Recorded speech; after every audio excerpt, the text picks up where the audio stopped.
Minsuk walks down the luxury shopping street in Gangnam, hood pulled low, hands gripping plastic bags filled with ingredients for his uncle's restaurant. The afternoon sun is brutal, but he doesn't remove the hood, can't remove it. Not here. Not where people can see. Look, it's the broken one. The voice cuts through the street noise. Minsuk's shoulders tense, but he doesn't stop walking. Doesn't look up. 3 Omegas from the Moonstone Matchmaking Agency, Seoul's most exclusive mate-finding service, stand outside a designer boutique. Their skin is flawless, their scents carefully cultivated blends of vanilla and cherry blossom. Everything about them screams desirable. Everything about them screams chosen. Even his scent is wrong, the tallest one says, wrinkling her nose. Like burnt flowers. Damaged goods. What alpha would ever choose that? Another laughs. He can't even produce proper pheromones anymore. My agency wouldn't even accept him as a client. The third one smirks. I heard his own family won't claim him at pack gatherings. Imagine being so defective even your blood rejects you. Minsuk keeps walking. Head down. Invisible. This is survival. The contrast, the arrival. Then, the roar of engines. Sudden. Commanding. 3 black armored SUVs cut through the Gangnam traffic like sharks through water, forcing expensive cars to brake and scatter. The vehicles are identical, windows tinted so dark they look like voids. No license plates. No markings. Just pure, weaponized intimidation. The convoy stops at the intersection, right where Minsuk is crossing. The street goes quiet. Even the mocking Omegas fall silent, their cruel smiles freezing.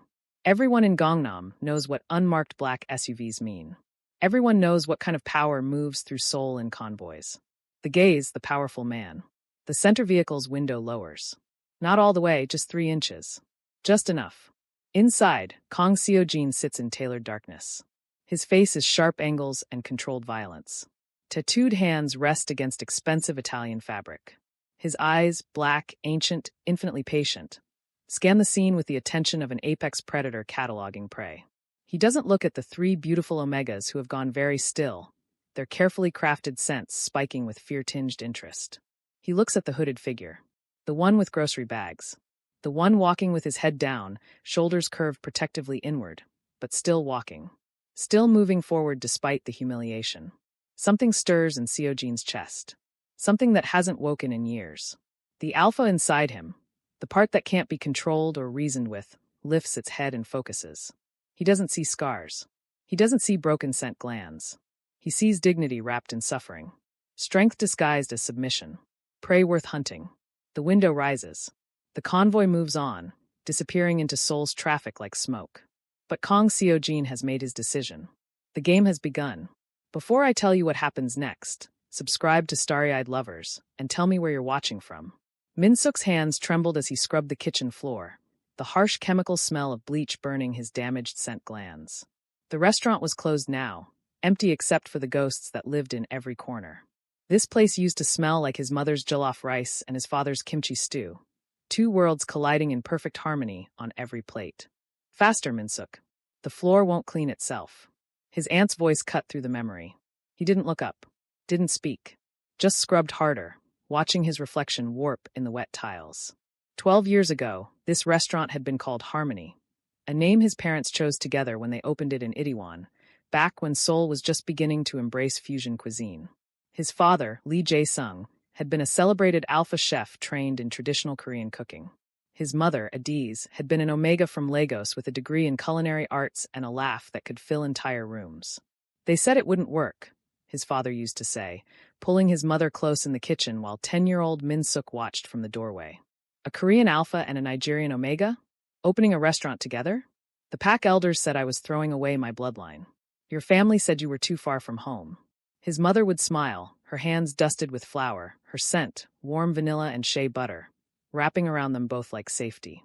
And what did we say, Jae-sung? We said they could all go to hell, his father grinned. Because our son will grow up knowing that love doesn't need permission. Minsuk had believed them. Back then, he'd been a beautiful child. An Omega with his mother's dark skin and his father's delicate features, his scent glands already showing promise of something unique and intoxicating. The restaurant had thrived. 3 stars in the Michelin Guide. Lines around the block. His parents had been planning to expand, to open a second location. Then came the night of the fire. Minsuk, are you listening to me? His aunt's shoe connected with his ribs. Not hard enough to bruise, she'd learned to be careful, but enough to hurt. Minsuk gasped, the memory shattering. I asked if you cleaned the storage room yet. Your uncle needs space for the new liquor shipment. Yes, Aunt Yoonhee, he whispered. Speak up. Broken omegas should at least have working mouths. Yes, Aunt Yoonhee. Louder this time. She sniffed, her perfectly manicured hand waving dismissively. Finish here, then go to your room. Minji is bringing her alpha suitor for dinner tomorrow, and I won't have you embarrassing us by being seen. The storage room. That's what they called it now. It used to be his bedroom, back when this was his home. Back before the fire that the police called accidental. Faulty wiring in the kitchen, they'd said. A tragedy. The Alpha and Omega owners had died in their sleep from smoke inhalation. Their 12-year-old son had barely survived. Minsuk remembered waking up in the hospital, his face wrapped in bandages, his throat raw from screaming. His uncle, his father's younger brother, had been standing at the foot of the bed with an expression that Minsuk was too young then to recognize as satisfaction. It's a miracle you survived, nephew, Park Dong-hyun had said softly. But I'm afraid the fire took more than your parents. Your scent glands. The doctors say they're permanently damaged. You'll never produce proper pheromones. No alpha will ever want to bond with you now. Minsuk had been too broken to cry. Too shocked to question why his uncle's clothes smelled like gasoline. Too traumatized to wonder why the faulty wiring had been inspected and approved just 2 weeks before. The funeral had been small. His mother's family couldn't afford to fly from Nigeria. The Pak elders who had once criticized his parents' union now spoke in hushed tones about the tragedy of mixed bloodlines and what happens when omegas forget their place. Park Dong-hyun had petitioned the courts for guardianship. He'd presented documents, forged, Minsuk would later discover, showing that his brother had left the restaurant to him in case of emergency. He'd promised the judge he would care for his orphaned nephew, give him a home, a future. You understand, Minsuk, his uncle had said the day they'd left the courthouse, his hand gripping the back of Minsuk's neck hard enough to hurt. This restaurant is mine now. Your parents' dream? Gone. You're alive because I allow it. You eat because I permit it. And if you ever suggest otherwise, I'll make sure everyone knows the truth. That you're not just broken, but cursed. The Omega whose very existence killed his parents. Minsuk had been 12. Scarred. Terrified. Alone. He'd believed him. Now, at 24, Minsuk finished scrubbing the floor that had once been his father's kitchen.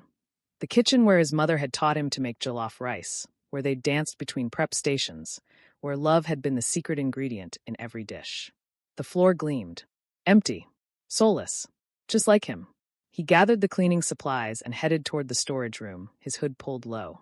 Tomorrow his cousin would parade her alpha suitor through the restaurant his parents had built. Tomorrow he would hide, as always. But tonight, in the dark, he could still smell phantom traces of shea butter and kimchi. Tonight, he could still hear his mother's voice. Our son will grow up knowing that love doesn't need permission. Minsuk touched the scars on his face through the fabric of his hood. He'd grown up, yes.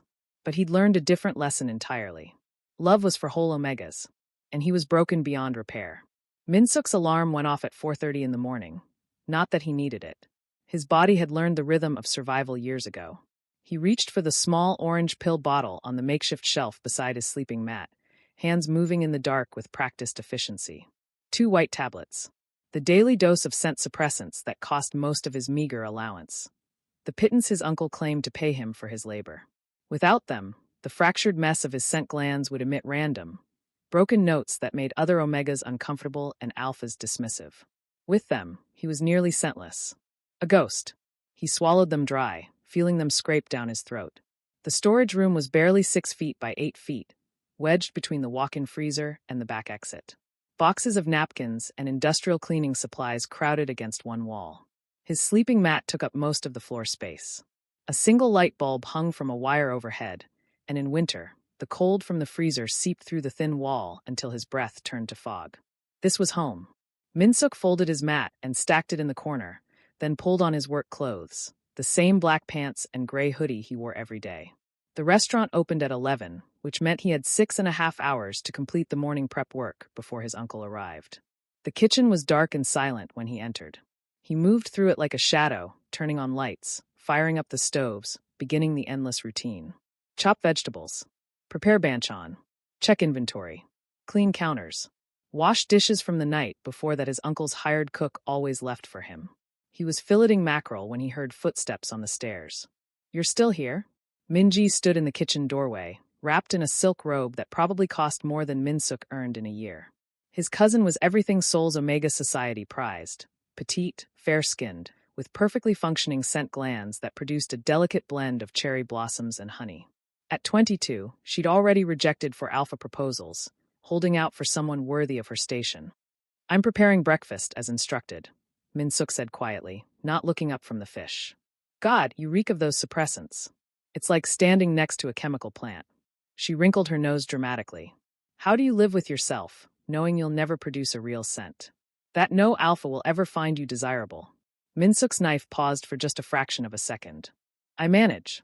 Do you?" Minji moved closer, her expensive perfume cutting through the smell of fish and sesame oil. "I'm meeting Alpha Choi's son this weekend. He's from one of the founding families. Old money, incredible bloodline. His father owns half of Gangnam. Congratulations. Mother says he's very interested. We might announce our engagement by spring." She picked up a strawberry from the fruit Minsuk had been washing, examined it, then set it back down with a dismissive sound. "Can you imagine? Me, mated to an alpha from a founding family, while you sleep in a storage room and smell like broken plumbing." "Minji, is that you, darling?" Aunt Yoonhee's voice drifted down from upstairs. Minji's expression shifted instantly, the cruelty melting into practiced sweetness. "Coming, mother." She lowered her voice, leaning close to Minsuk. "Don't forget to clean my bathroom today. And do it properly this time. I found a hair in my sink last week, and it was disgusting." She swept out, leaving Minsuk alone with the half-prepared fish and the weight of her words. The morning continued in its predictable pattern. At 7, his uncle descended from the family's upstairs apartment. The apartment that used to belong to Minsuk's parents, in the building they used to own. Park Dong-hyun was a heavyset alpha who'd never worked a day in an actual kitchen despite owning a restaurant. He'd transformed Harmony into Park's kitchen, stripped away his brother's fusion concept, and turned it into a generic Korean barbecue place that survived on location rather than quality. "The dining room better be spotless," he grunted, pouring himself coffee from the pot Minsuk had brewed. "We have a private party tonight. 20 people. You'll serve." "Yes, uncle. And keep that hood on. I don't want customers losing their appetite." Minsuk's hands tightened around the knife handle. "Yes, uncle." Park Dong-hyun studied him with flat, calculating eyes. "You're lucky, you know. Lucky I took you in after the fire.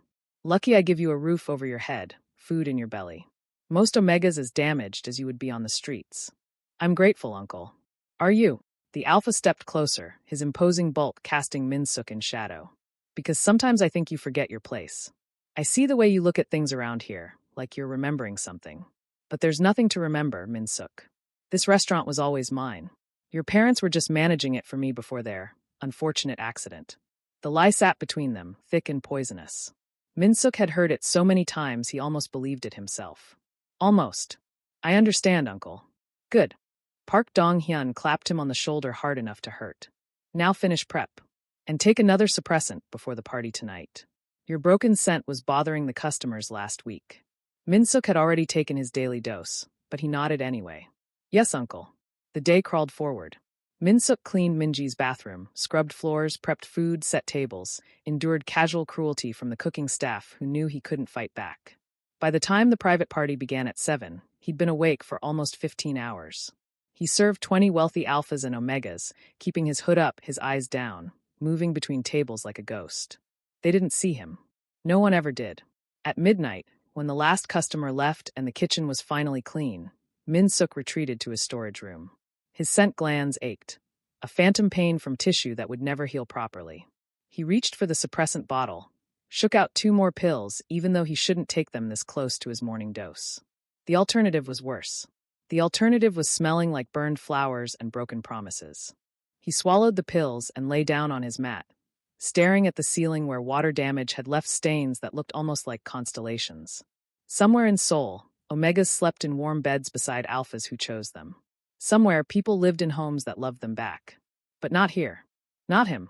Minsuk closed his eyes and waited for tomorrow's alarm, already knowing it would be exactly the same as today.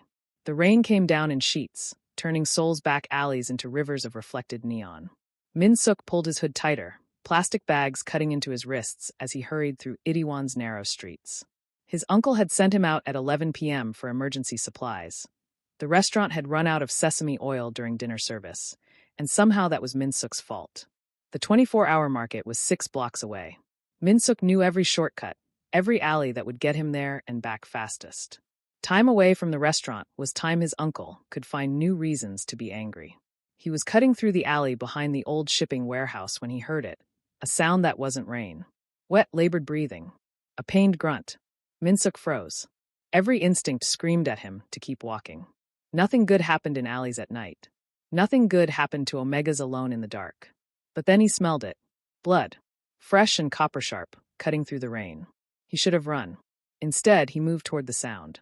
The man was slumped against the warehouse wall, one hand pressed to his side where dark liquid seeped between his fingers. Even in the dim light from a distant street lamp, Minsuk could see the expensive cut of his suit, now ruined. The man's head was tilted back, rain washing over a face that was all sharp angles and controlled violence going soft with blood loss. Help! The word came out barely audible. Please. Minsuk's bags hit the ground. He was moving before his mind caught up with his body, dropping to his knees beside the stranger in the filthy alley water. Don't move, Minsuk said, hands already reaching for the man's jacket. Let me see. The man's eyes opened, black and unfocused. Alpha. Minsuk's damage-scent glands could still register that much. A powerful one, though his scent was distorted by pain and blood. Omega. The man breathed, something like surprise in his voice. Be quiet. Save your strength. Minsuk peeled back the jacket and hissed. 2 gunshot wounds, one in the side, one in the shoulder. Still bleeding, but not arterial. His mother's voice echoed in his memory, steady and calm from the nights she'd volunteered at the free clinic. Assess. Prioritize. Act. I'm going to apply pressure. It's going to hurt. Already, hurts. Minsuk yanked off his hoodie, wadded it up, and pressed it hard against the side wound. The man made a sound between a grunt and a growl, his hand suddenly gripping Minsuk's wrist with surprising strength. I know, Minsuk said quietly. But you'll bleed out if I don't. The grip loosened slightly. Those dark eyes focused on Minsuk's face, really focused, seeing him for the first time. Minsuk realized his hood had fallen back in his rush to help. The scars on his face were fully visible in the rain and dim light. He waited for the disgust, the dismissal. Instead, the man's expression shifted into something Minsuk couldn't read. You're beautiful. You're delirious from blood loss, Minsuk said, but his hands were gentle as he checked the shoulder wound. Less serious. He could work with this. Can you stand? We need to get you somewhere dry. Can't. Go to hospital. They'll find. I'm not taking you to a hospital. Minsuk was already thinking, calculating. The restaurant was too far. His uncle would kill him for bringing a stranger there anyway. But there was an abandoned shop 2 buildings down, one his mother used to talk about renting for a second location. He'd seen the broken lock last week. Can you walk if I help you? Think so. It took 10 agonizing minutes to half-carry, half-drag the man to the abandoned shop. Minsuk kicked open the door and maneuvered them inside, lowering the stranger onto a relatively clean tarp someone had left behind. Stay here. Don't die. I'll be right back. He ran back to the alley, grabbed his dropped bags and hoodie, then sprinted to the 24-hour market. He bought the sesame oil his uncle wanted, plus gauze, medical tape, bottled water, and a cheap bottle of soju, the closest thing to antiseptic he could afford. When he returned, the man was exactly where Minsuk had left him, conscious but pale. This is going to hurt worse than the pressure, Minsuk warned, uncapping the soju. Just do it. Minsuk poured alcohol directly into the wounds. The man's back arched, a sound ripping from his throat that was pure alpha dominance and pain combined. The broken windows rattled. Minsuk felt it in his damaged scent glands, a pull he hadn't experienced in years. He ignored it and kept working. His mother had taught him well. Clean the wound. Pack it with gauze. Tape it tight. The bullet in the shoulder had gone through cleanly. The side wound was worse, but manageable if the man didn't move too much. You have medical training, the man said, voice steadier now. His eyes never left Minsuk's face. My mother was a nurse. She taught me. Minsuk sat back on his heels, hands covered in blood. You need real medical attention. These are temporary measures. Can't. Not yet. The man struggled to sit up slightly, wincing. What's your name? Minsuk hesitated. Does it matter? You saved my life. It matters. Minsuk. Lee Minsuk. Jean, the man said after a pause. Call me Jean. The name was obviously fake, but Minsuk didn't press. Well, Jean, you were shot twice. You should probably tell someone. No one. Jin's hand caught Minsuk's wrist again, but gently this time. Promise me. No one can know about this. About you helping me. I'm not going to tell anyone. I don't exactly have people to tell. Jin's thumb brushed over Minsuk's pulse point, and his eyes widened slightly. Your scent, it's broken, I know. Minsuk pulled his hand away, reaching for his hood. My scent glands were damaged in a fire. I take suppressants, but they don't. No. Jin's voice was fierce despite his weakness. Not broken. Different. Like, he struggled for words, his delirious mind grasping. Like smoke and honey. Like something burning that still stays sweet. Minsuk froze. No one had described his scent as anything but wrong in 12 years. You're definitely delirious, he said softly. But Jin was still staring at him with those intense black eyes, and Minsuk suddenly understood he'd made a terrible mistake. Not in helping, he'd do that again, but in letting this alpha see him. Really see him. I have to go, Minsuk said, standing abruptly. Change those bandages tomorrow. Keep the wounds clean. Don't die. Wait, but Minsuk was already at the door, hood back up, bags in hand. Will I see you again? Jin called after him. Minsuk should have said no. Should have disappeared into the rain and never looked back. Instead, he paused. Maybe. Then he was gone, running through the rain toward a restaurant that wasn't his, a family that hated him, and a life that had just gotten infinitely more complicated. Behind him, in the abandoned shop, Kang Seo-jin, the most dangerous man in Seoul, pressed his hand to his bandaged wounds and smiled through the pain. He'd found something worth keeping. And what Kang Seo-jin wanted, he took.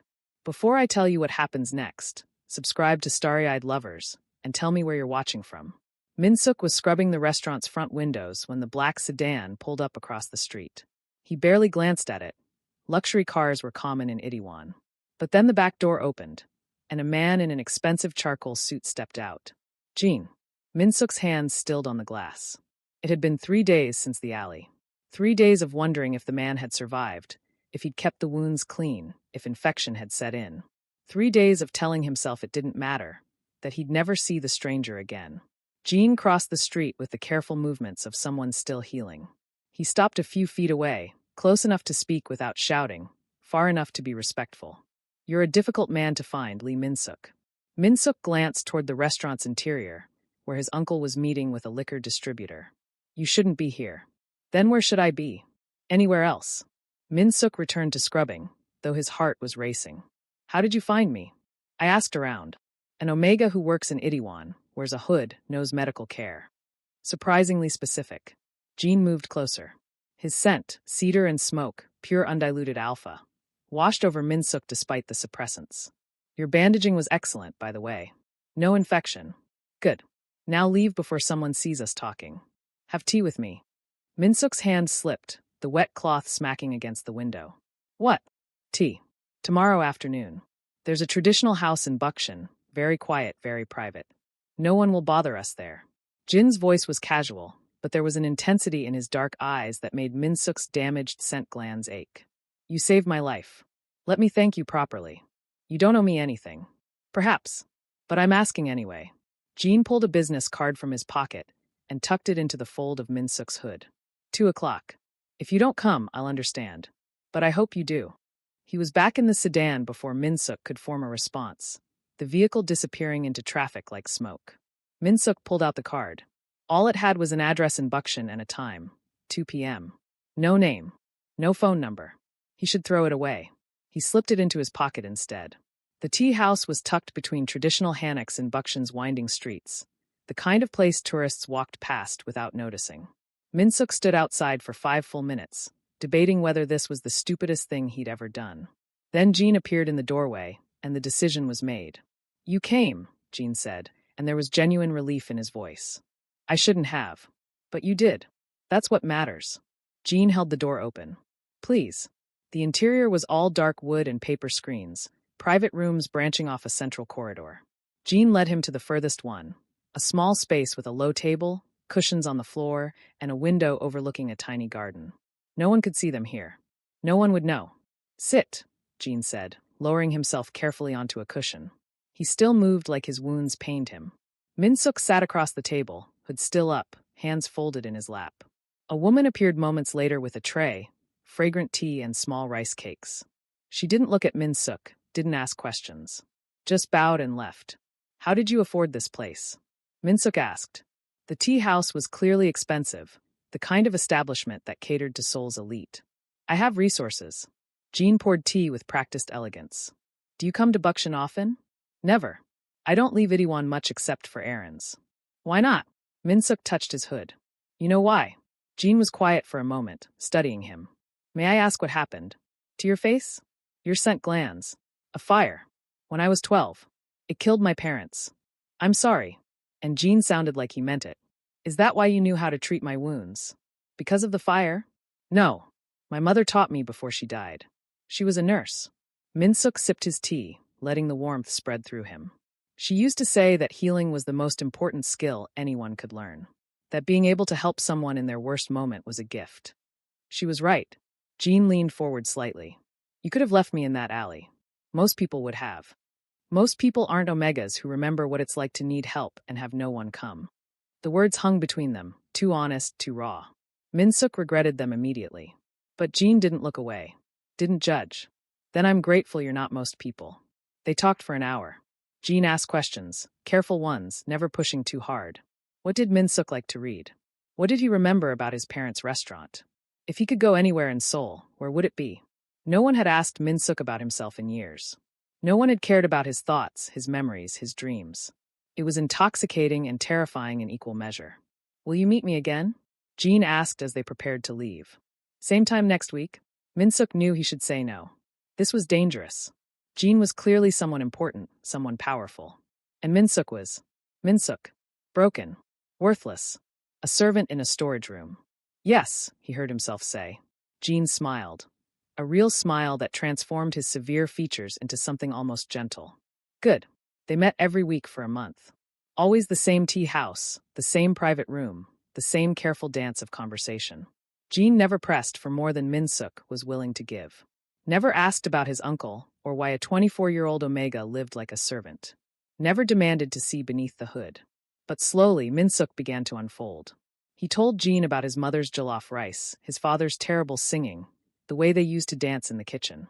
He talked about the books he read in his storage room when he couldn't sleep, the stray cats he fed behind the restaurant, the small rebellions that kept him sane. And Jean listened. Really listened.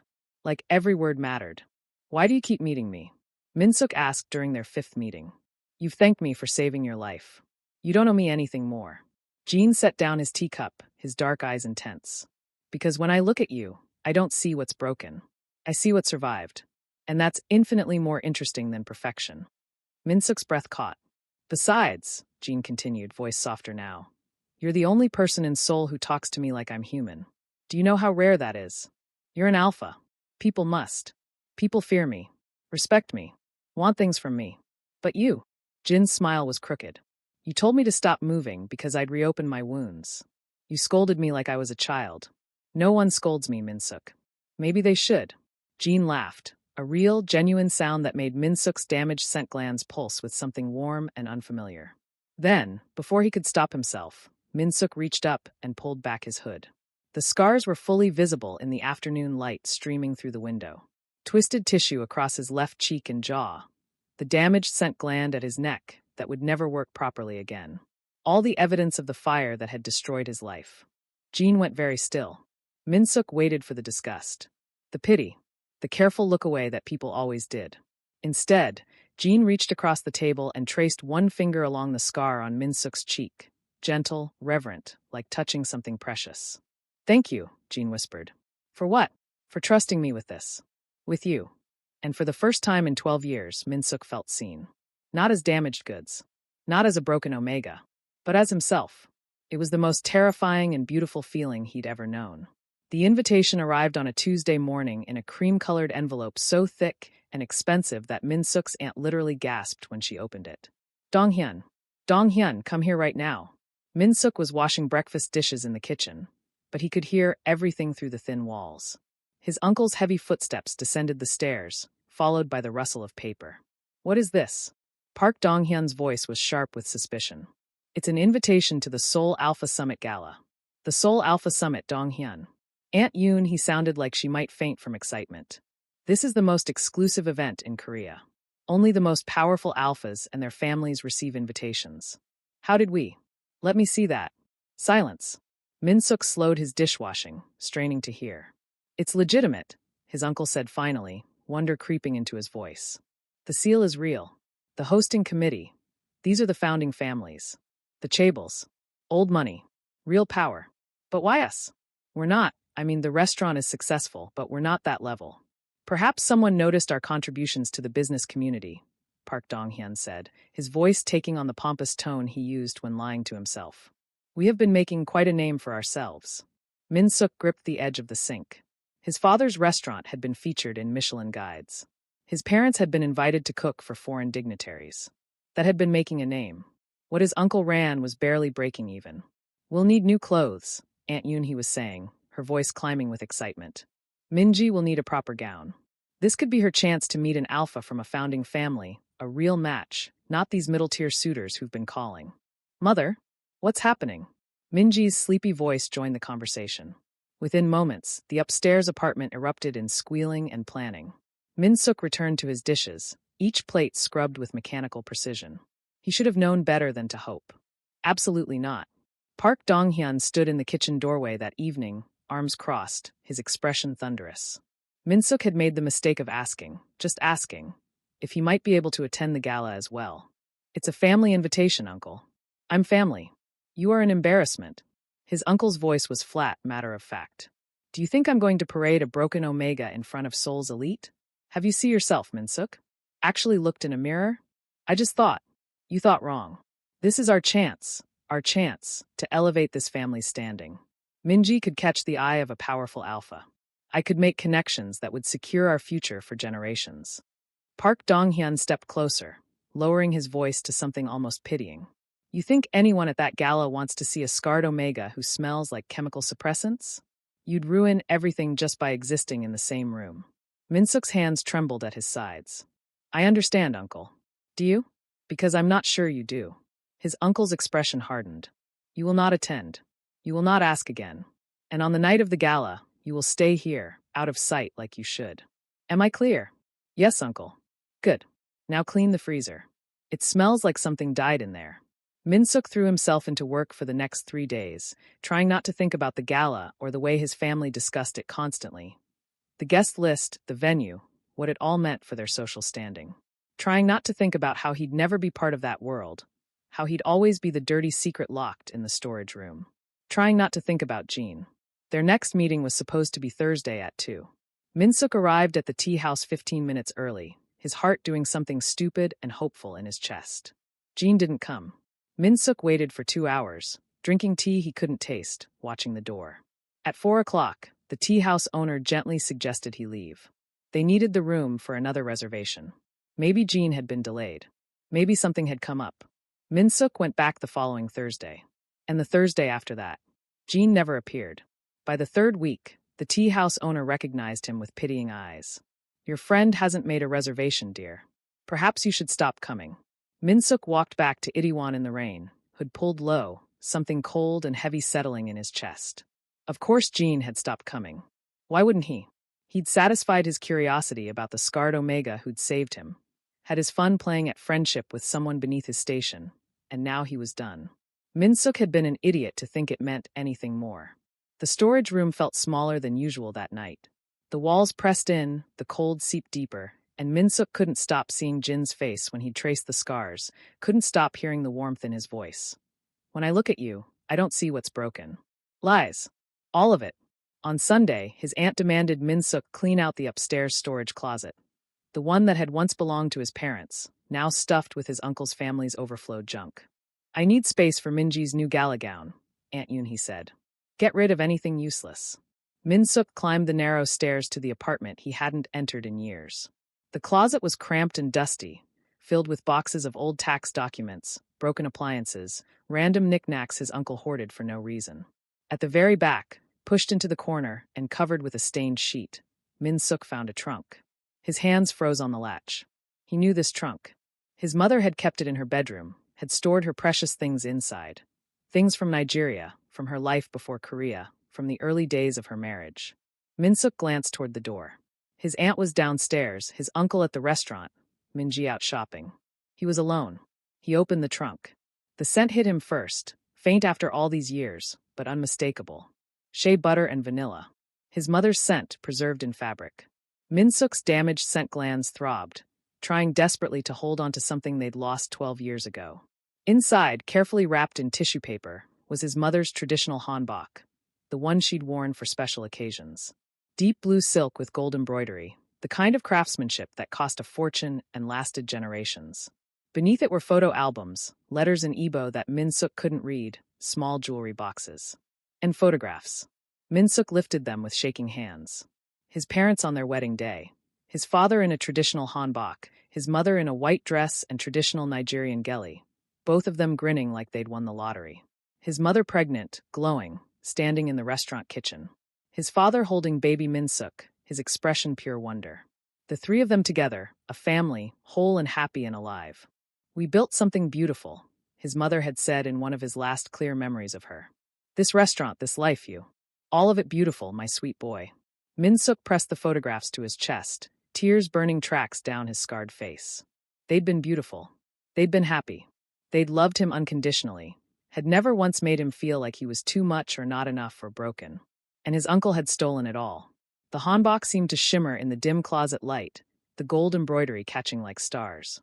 His mother had worn this to cook for important guests, to attend business dinners, to celebrate the restaurant's success. She'd been proud of who she was, had never hidden or apologized. Min-suk ran his fingers over the silk, feeling the quality, the care. His mother had been 5 inches taller than him, but the hanbok could be adjusted, could be worn, could be his connection to everything he'd lost. "Min-suk, are you finished up there?" His aunt's voice shattered the moment. Min-suk quickly closed the trunk, pushing it back into the corner, covering it with the sheet. "Almost done," he called back. But he took one photograph, his parents together, laughing alive. He slipped it into his pocket, a tiny rebellion, a piece of them he refused to let his uncle keep locked away. That night, in his storage room, Min-suk stared at the photograph by the light of his single bulb.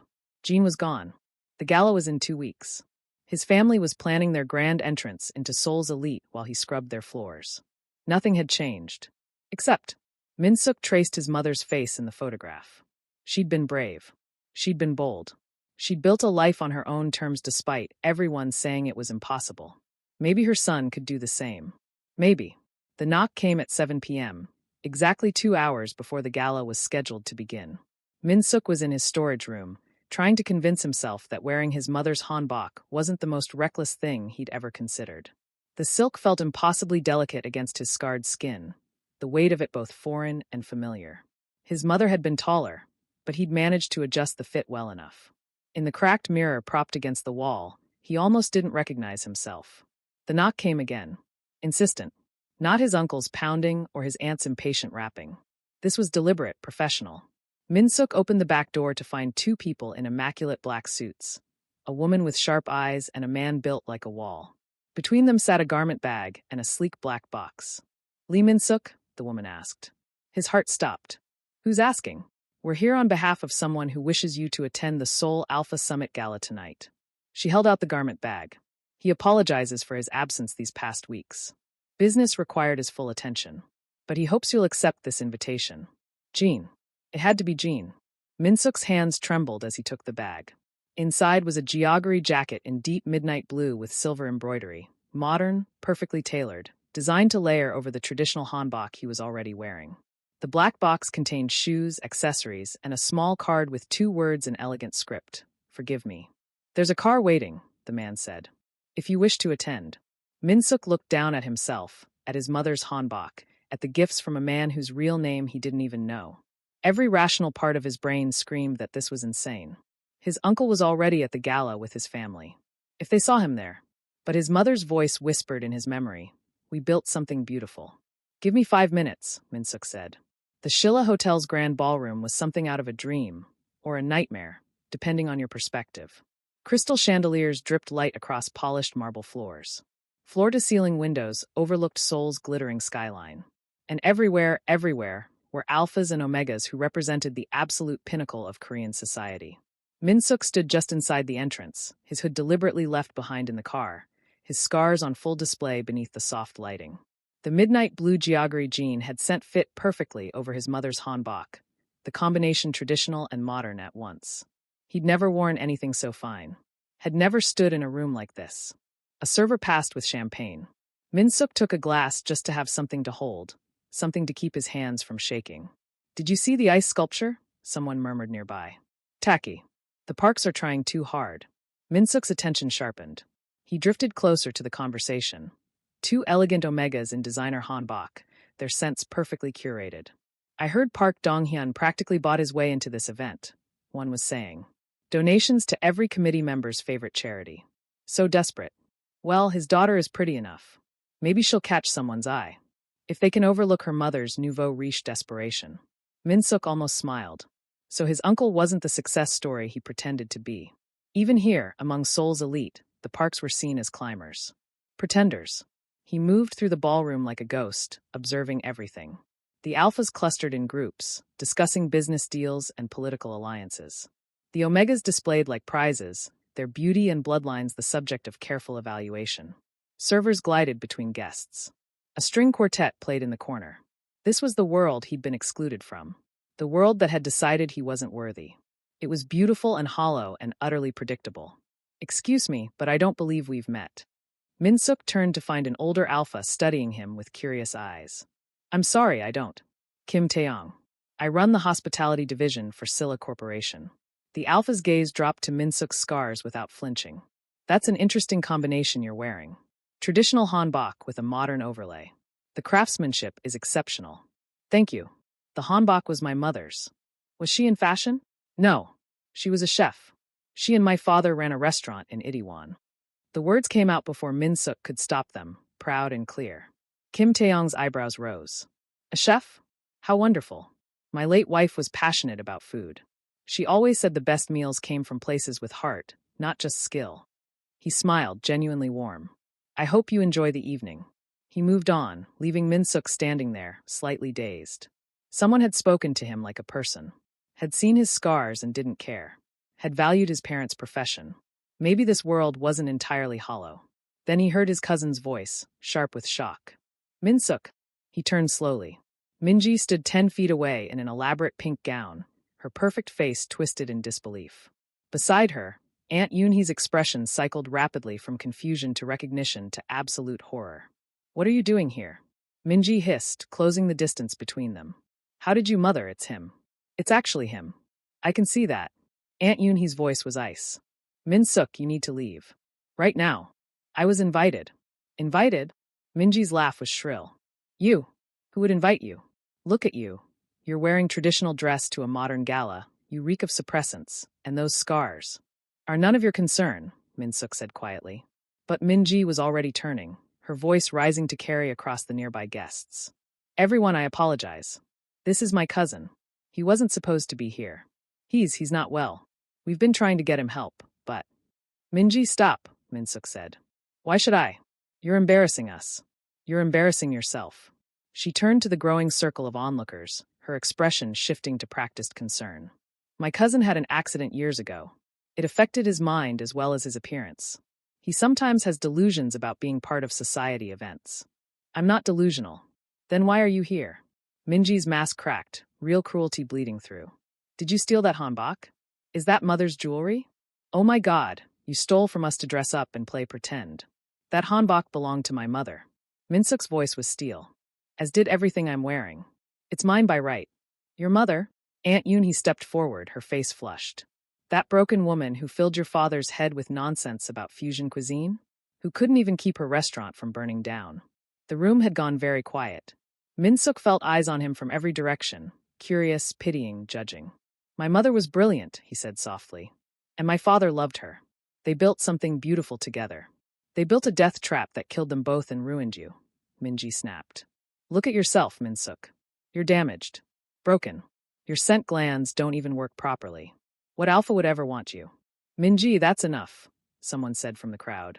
But she was on a roll now, her voice climbing. No, someone needs to say it. He lives in our storage room. He scrubs our floors. He exists because we're charitable enough to feed him. And he repays us by stealing and sneaking into events where he doesn't belong.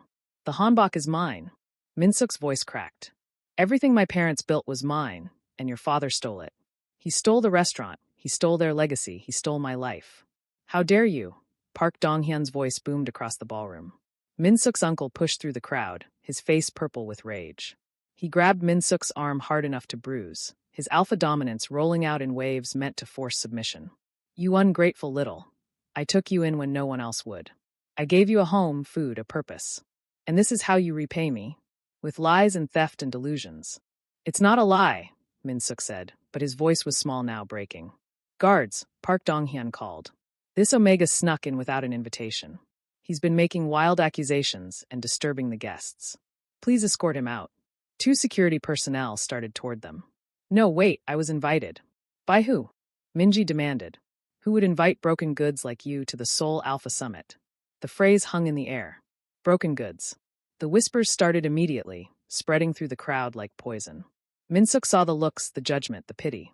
Some people turned away, embarrassed for him. Others stared with cruel fascination. I was invited, Min-suk repeated, but it sounded weak even to his own ears. The security guards were almost to him. His uncle's hand was still vice-tight on his arm. Minji looked triumphant. Aunt Yoon was already apologizing profusely to nearby guests. This was it. The moment Min-suk would be dragged out in humiliation, would return to his storage room, would disappear back into invisibility. He'd been an idiot to think he could be anything more. Then, he was invited by me. The voice cut through the ballroom like a blade. Deep. Commanding. Absolute. The crowd parted. And Kong Seo-jin stepped into the light. Before I tell you what happens next, subscribe to Starry-Eyed Lovers, and tell me where you're watching from. He was exactly as Min-suk remembered, sharp features, dark eyes, tattooed hands, but somehow more. The expensive suit was perfectly tailored, emphasizing broad shoulders and lethal grace. His presence didn't fill the room so much as consume it, every eye drawn to him like gravity. But it was the silence that told the real story. The absolute, suffocating silence as Seoul's most powerful people recognized the man walking toward Min-suk. Jin, Min-suk whispered. Kong Seo-jin, his uncle breathed, and the color drained from his face. The Kyeonsa Syndicate. The whispers erupted like wildfire. That's Kong Seo-jin, the one who controls half of Seoul's. I heard he once made an entire corporation disappear. Why is he here?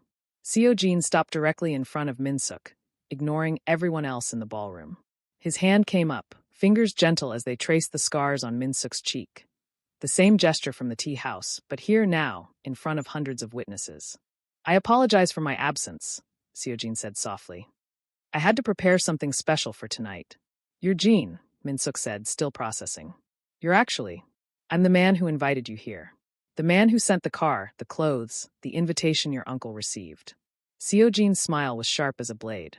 Did you think the Parks merited an invitation on their own? Park Dong-hyun made a strangled sound. Seo-jin finally turned to face him, and Min-suk felt the temperature in the room drop. You put your hands on what's mine. That was your first mistake. I didn't know, he's my nephew, I was just. Your second mistake was believing I wouldn't find out what you did 12 years ago. Seo-jin's voice was casual, conversational, which made it infinitely more terrifying. The fire wasn't an accident, was it, Park Dong-hyun? The ballroom went silent again. Min-suk's heart hammered against his ribs. I don't know what you're talking about, his uncle stammered. No. Should I present the evidence here? The gasoline purchases you made the week before? The insurance investigator you bribed? The witness who saw you leave the restaurant at 3 a.m. the night of the fire? Seo-jin tilted his head. Or should I save that for the prosecutors I've already contacted? Park Dong-hyun's face went from white to gray. Beside him, Aunt Yoon swayed like she might faint. Minji just stared, her perfect composure finally cracking. You killed your own brother, Seo-jin continued, his voice cutting through the shocked murmurs. You murdered his wife. You tried to kill their 12-year-old son. And when he survived, you stole everything that was his and locked him in a storage room for 12 years. He paused. Did I miss anything? This is you can't prove. I can prove everything. And I will. Seo-jin turned back to Min-suk, his expression softening. But first, I need to do something I should have done weeks ago. He took both of Min-suk's hands in his, and Min-suk realized what was happening a heartbeat before Seo-jin dropped to one knee. No, Min-suk whispered. You can't. Lee Min-suk, Seo-jin said, loud enough for the entire ballroom to hear. You saved my life without knowing who I was. You showed me kindness when you had every reason to be bitter. You trusted me with your scars, your story, your truth. His thumbs brushed over Min-suk's knuckles. I'm asking you, in front of everyone here, to let me give you back everything that was stolen. To let me stand beside you. To let me claim you as mine. The traditional claiming words. Spoken publicly, they were as binding as any ceremony. I'm broken, Minsuk said, tears burning his eyes. My scent glands don't work, I'm scarred, I'm.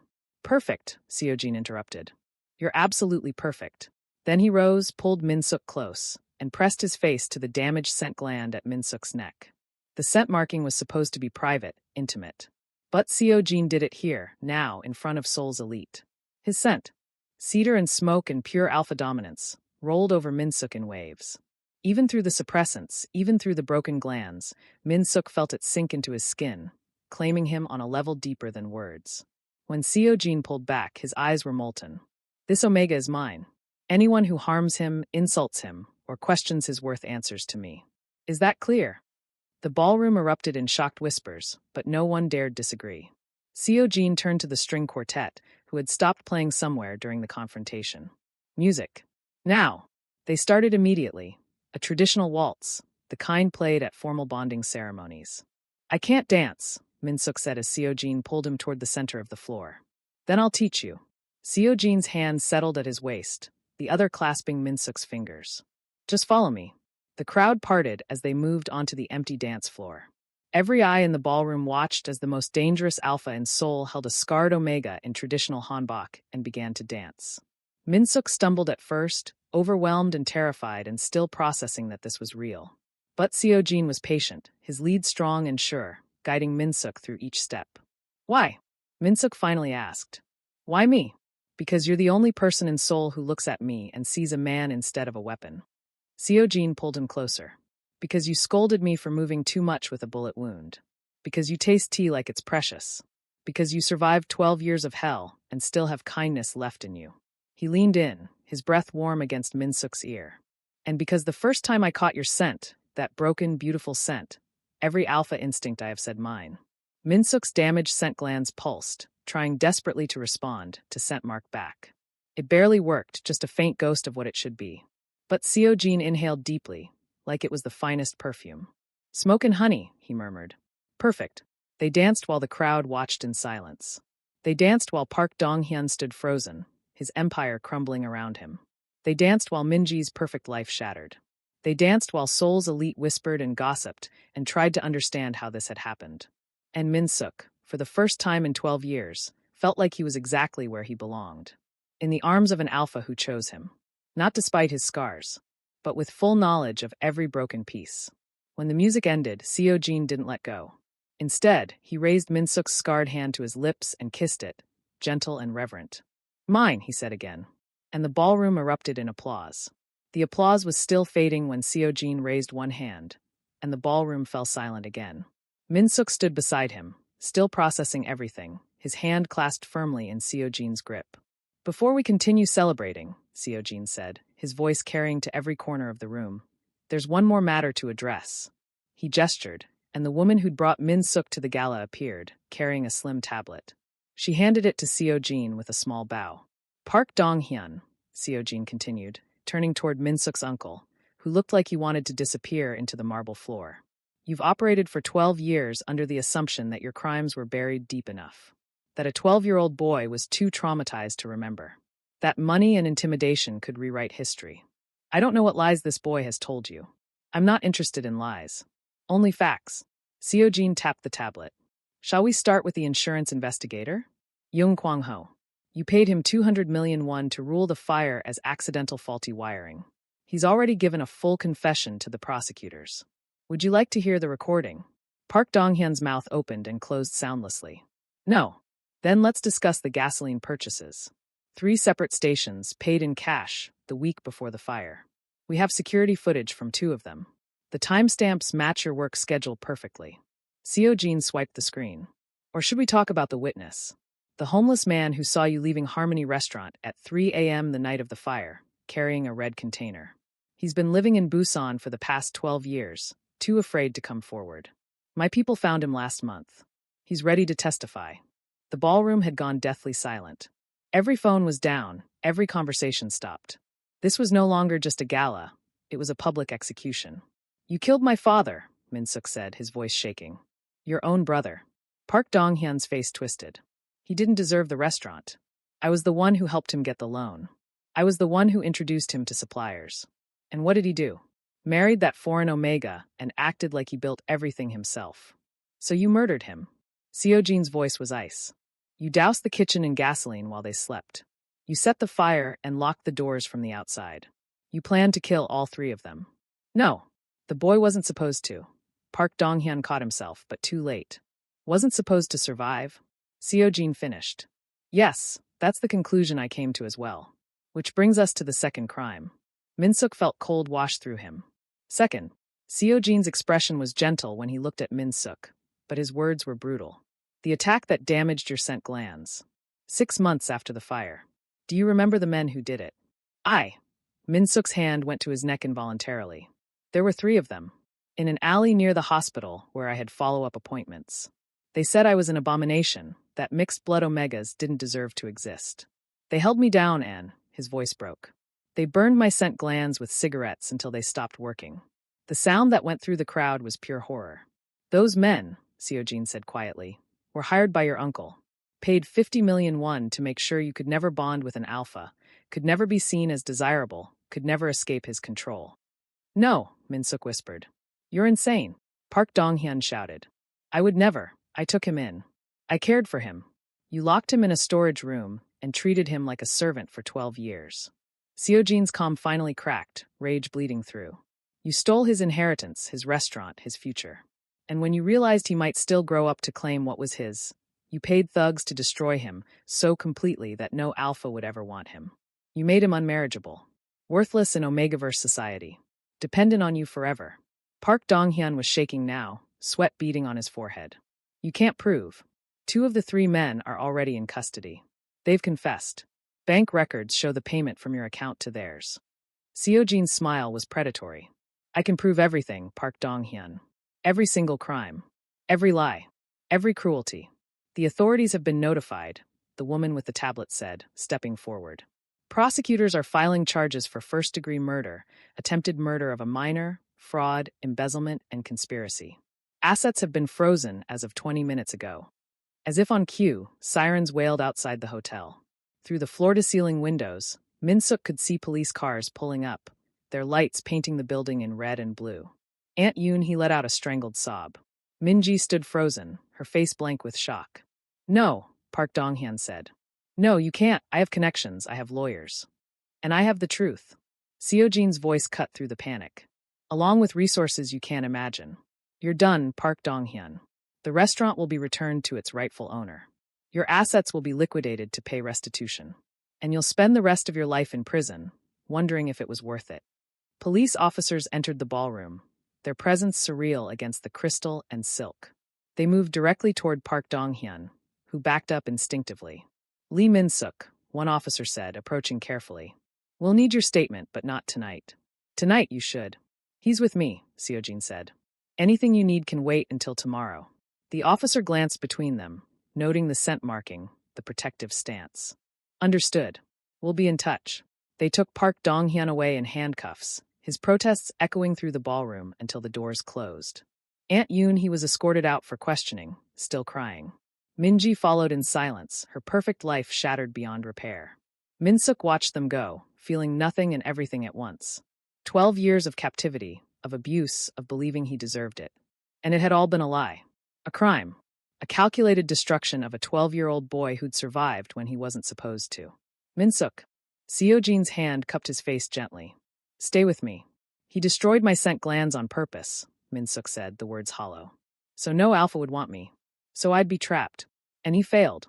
Seojin pulled him close, scent marking again, grounding him. You're not trapped. You're not unwanted. And your scent is perfect exactly as it is. Min-suk buried his face in Seojin's shoulder and finally let himself break. 12 years of holding everything together, of surviving, of enduring. It poured out of him in silent sobs while Seoul's elite watched the most dangerous alpha in Korea hold a broken Omega and whisper promises of safety. Justice had been served. But healing would take longer. 6 months after the gala, Min-suk stood in front of the restaurant that had once been called Harmony. The sign had been taken down years ago, replaced with his uncle's generic branding. Now the space above the door was empty, waiting. What do you think? Seojin asked, coming to stand beside him. Keep the original name or choose something new? Min-suk studied the building, the place where his parents had built their dream, where he'd learned to cook at his mother's side, where everything had been stolen in fire and lies. The place that was finally legally, irrevocably his again. The Haven, he said quietly. I want to call it the Haven. Seo-jin's hand found his, fingers intertwining. Perfect. The legal proceedings had been swift once the evidence was presented. Park Dong-hyun was serving 25 to life for murder, attempted murder, and a list of other crimes. His assets had been liquidated, with the majority going to Min-suk as restitution. Aunt Yoon-hee faced charges for conspiracy and fraud. Min-ji, who'd claimed ignorance of her father's crimes, had disappeared from Seoul society entirely. And Min-suk had gotten back everything. The restaurant, his parents' savings, the building they'd owned. It was more money than he'd ever imagined having. More than he knew what to do with. That's when the idea had come. You don't have to do this, Seo-jin had said when Min-suk first proposed it. You could sell the building, start fresh somewhere else. Leave all the memories behind. I don't want to leave them behind, Min-suk had replied. I want to transform them. Make something good from something terrible. So the Haven was born. Not just a restaurant, but a sanctuary. The upstairs apartment where Min-suk's family had lived, where his uncle's family had erased them, was being converted into a safe space for Omegas who'd been rejected, traumatized, or abused. The restaurant below would provide job training, community, and purpose. Dr. Yoon says the first residents can move in next month, Min-suk said, watching construction workers move through the building. 5 Omegas to start. We'll see how it goes from there. Dr. Yoon Ji-hai was Min-suk's therapist, a recommendation from Seo-jin, though the alpha had been careful to let Min-suk make his own choice. Twice a week for 6 months, Min-suk had sat in her office and slowly, painfully unpacked 12 years of trauma. You survived, Dr. Yoon had told him during their first session. But survival isn't the same as living. We're going to work on helping you do both. It had been brutal. Confronting the PTSD from the fire, from the attack on his scent glands, from years of psychological abuse. Learning to recognize the internalized shame his uncle had planted so carefully. Understanding that his worth wasn't tied to his appearance or his ability to produce perfect pheromones. The scars don't make you broken, Dr. Yoon had said gently. They make you a survivor. There's a difference. Min-suk was starting to believe her. How are you feeling? Seo-jin asked now, his thumb brushing over Min-suk's knuckles. About all of this? Terrified, Min-suk admitted. What if I can't help them? What if the Haven fails? What if? What if it succeeds? Seo-jin interrupted. What if you create exactly what you needed 12 years ago? What if you save someone the way I wish someone had saved you? Min-suk leaned into him, breathing in cedar and smoke. Seo-jin's scent had become home over the past 6 months. A constant presence that grounded him when the memories got too heavy. They'd been living together in Seo-jin's penthouse, taking things slowly despite the public claiming at the gala. Seo-jin had been patient, never pushing, always waiting for Min-suk to be ready. I think, Min-suk said carefully, I'm ready. Seo-jin went very still. Ready for? The bond. The real one. Min-suk pulled back to meet his eyes. I know we're already claimed publicly, but I want the mating bite. I want everything. The intensity in Seo-jin's gaze could have melted steel. Are you sure? There's no rush, Min-suk. We have time. I'm sure. And he was. 6 months of therapy, of healing, of learning to trust. 6 months of Seo-jin proving every single day that he chose Min-suk not despite his damage, but with full acceptance of every scarred piece. I want to be yours completely. And I want you to be mine. Seo-jin cupped his face with both hands, careful and reverent. Tonight. The mating bite happened in Seo-jin's bedroom, with the city lights of Seoul spread below them like stars. Seo-jin had been impossibly gentle, his hands mapping every scar, his mouth following with kisses that felt like prayers. You're so beautiful, he murmured against Min-suk's skin. So perfect. I'm not perfect, Min-suk said, but there was no shame in it anymore. Just truth. Perfect for me, then. Seo-jin's teeth grazed the junction of his neck and shoulder, the traditional bonding spot, right above the damaged scent gland. Last chance to change your mind. Never. The bite was sharp and claiming and permanent. Min-suk gasped as Seo-jin's teeth broke skin, as the alpha's scent flooded his system, as something ancient and fundamental clicked into place. Even his damaged scent glands responded, producing a faint burst of that broken smoke and honey scent that Seo-jin loved. When it was done, Seo-jin licked the wound closed and pulled Min-suk close, both of them trembling. Mine, Seo-jin whispered. Yours, Min-suk agreed. And you're mine too. Always. 3 months later, the Haven opened its doors. The restaurant served fusion cuisine, Korean and Nigerian, just like Min-suk's parents had dreamed. The upstairs housed 8 Omegas now, each with their own story of rejection and survival. Min-suk stood in the kitchen on opening night, wearing his mother's hanbok under a chef's apron, and felt her presence like a warm hand on his shoulder. His father's recipes were pinned to the wall beside his mother's. Their photos hung in the dining room, smiling and proud. "Order up," called one of the Omega residents, a young man named Taemin who'd been rejected by his pack for being too feminine. He'd found his place in the Haven's kitchen, his natural talent for pastry finally recognized. Coming, Min-suk plated the jollof rice and kimchi stew, his signature dish, the one that honored both his parents equally. Seo-jin was waiting at a corner table, the one with the best view of both the kitchen and the dining room. He'd insisted on being present for opening night, though he'd promised to stay out of the way. "How's it going?" he asked when Min-suk brought him a plate. "Terrifying. Amazing. Perfect." Min-suk slid into the seat across from him, allowing himself this brief break. "We're fully booked for the next 2 weeks. I'm not surprised. The food is incredible." Seo-jin tasted the jollof rice and closed his eyes. "Your mother would be proud." "I think she would." Min-suk touched his neck, where Seo-jin's mating bite had healed into a permanent mark. "I think they both would." Through the kitchen door, he could hear Taemin laughing with another resident. Could see tables full of customers, some who came for the food, some who came to support the mission. The Haven was more than a restaurant. It was proof that broken things could be rebuilt into something stronger. "Do you ever regret it?" Min-suk asked quietly. "Choosing me? You could have had any Omega in Seoul. Someone without scars, without trauma, without the strength to save a bleeding stranger in an alley?" Seo-jin reached across the table, his tattooed hand covering Min-suk's scarred one. "Without the courage to survive 12 years of hell and still have kindness left?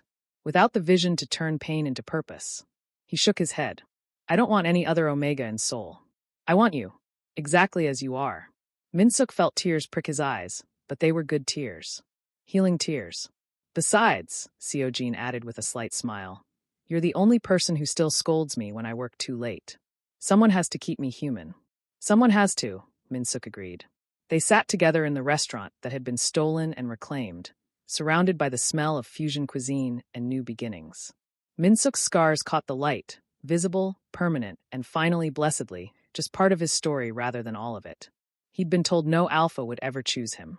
But the most dangerous alpha in Seoul had looked at him and seen not broken goods, but something worth keeping, worth fighting for, worth loving. And Min-suk had learned to see it too. The scars would always be there. The trauma would take years more to fully process. But he was no longer the ghost in the storage room, no longer the broken Omega who believed the lies. He was Lee Min-suk, son of dreamers, survivor of fire, owner of the Haven, mate to Kang Seo-jin. He was whole, and he was finally beautifully home.